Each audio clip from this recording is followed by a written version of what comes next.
آپ کو بتائیں کہ پنجاب اسمبلی میں خزدار میں آرمی پبلک اسکول پر حملے کی گونج رہی۔ احمد اقبال نے کہا کہ بنیانم مرصوص دہشت گردی کے خلاف جنگ کا سلسلہ ہے اور انشاءاللہ پاکستان اس جنگ میں فاتح ہوگا۔ مطالبہ کرتا ہوں کہ پوری قوت سے مل کر دہشت گردی کرنے والے بھارت کا مکروہ چہرہ بے نقاب کیا جائے۔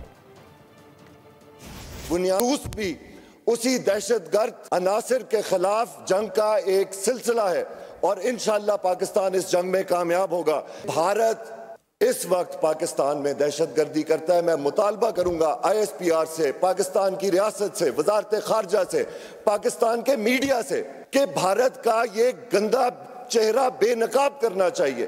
دنیا میں جو عالمی دہشت گردی کی جنگ ہے، نہ صرف اس عالمی جنگ میں سب سے متحرک اور کلیدی کردار ادا کیا، بلکہ میرے ملک پاکستان نے اس جنگ لڑنے کے دوران بہت بھاری قربانیاں بھی دیں۔ پچھلے 20 سال میں تقریباً 80,000 سے زائد پاکستانی شہری اپنی جانیں اس دہشت گردی کے مانسٹر کی نظر کر چکے ہیں۔